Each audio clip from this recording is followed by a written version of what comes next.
Hello, second grade. Welcome to Reader's Workshop. We're still growing. We are growing like our beanstalks, climbing up and up.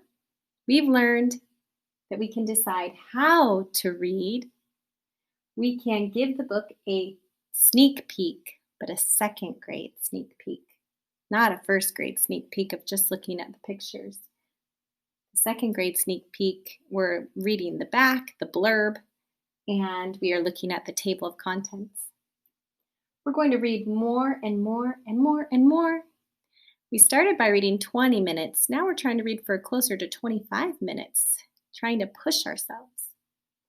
And then we learned how we are going to read in bigger scoops, not like this. We are going to read in bigger scoops, looking for those snap words that we already know so well.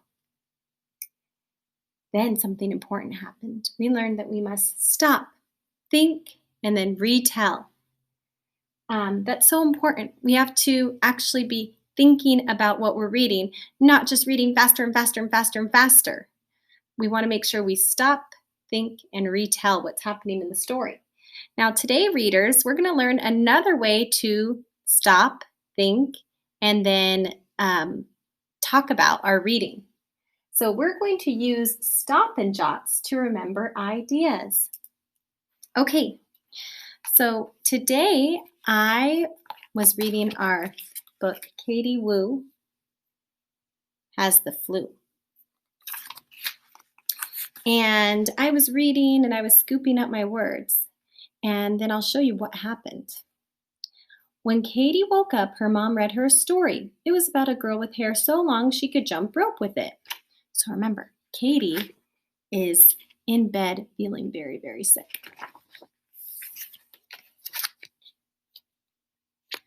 Her dad sang her a happy song. Katie drew a picture of the flu bug flying away from her. So remember, she thinks that the flu bug is an actual bug instead of like a virus, a sickness that's just making her feel yucky. Katie's mom brought her hot soup and toast. Ew, soup, Katie moaned. Ooh, toast. I'm not hungry. Okay, boys and girls, I'm going to stop here because I had some thinking. I think that Katie Woo still must be sick.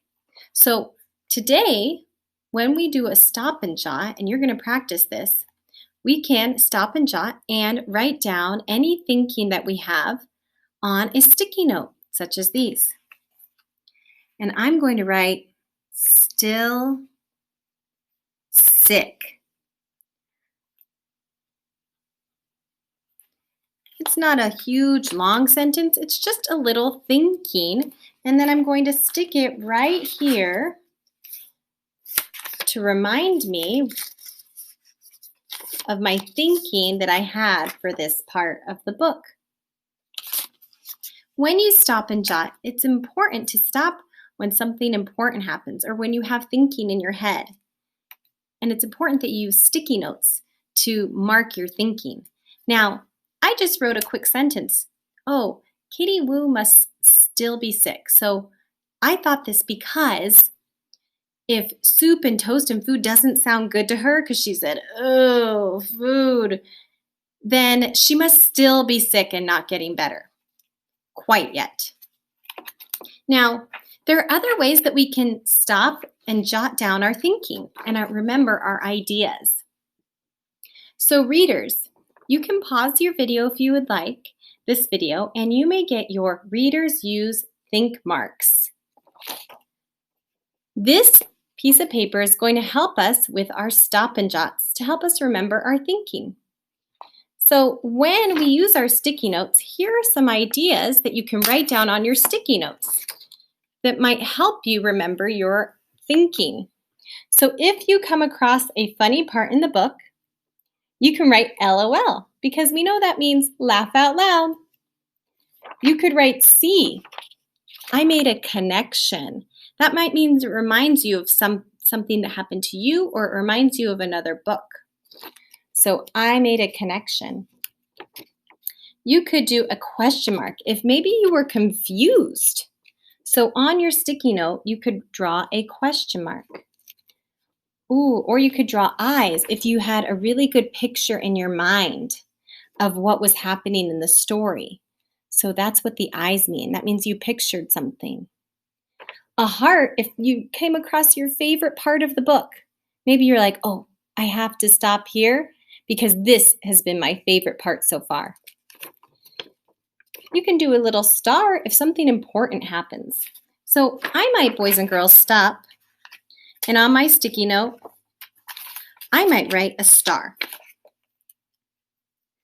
I think it's important, this part, when Katie says, ew, soup, ew, toast, I'm not hungry. I think this part is important, so I did a star because it lets me know that Katie is still not feeling good. She's still sick, so that's important to the story. Some other ways you can stop and jot is if you want to make a prediction, like, ooh, I think something's going to happen next. Or you could use an exclamation mark if you have come across an exciting part of the book. An I means I inferred. Maybe that's kind of what I did too. So on my sticky note, I might add an I. Because when you infer, we talked about this word a little bit. We're going to talk about it more. Okay, I added I because I inferred. It's important, and I inferred here. The author didn't say, Katie Woo is still sick. The author didn't tell me that. I had to use the clues in the book to come up with my own thinking and my own idea that she is still sick. So I had to use the clues from the author because the author just didn't tell me, oh, Katie Woo's still sick and she does not want any more food. I had to infer that. So we'll talk a lot more about inferring. And then N means I learned something new. Something new, some new information. Okay, readers, today when you are reading, your job is going to have your Just Right book, sticky notes to stop and jot down your thinking to help you remember ideas that pop into your head because reading is thinking. So stop and jot ideas, and you're going to also need this. Readers use think marks. And you can use these little pictures to write on your own sticky notes as you're reading. If you come across your favorite part or a confusing part like this, you would do a question mark. Or maybe your favorite part and you drew a heart. And that way, readers, we can stop and jot down our thinking. I hope that your book, Just Right book, when you're done reading, has some sticky notes sticking out of it. Okay, good luck stopping and jotting down your thinking, readers. Keep growing.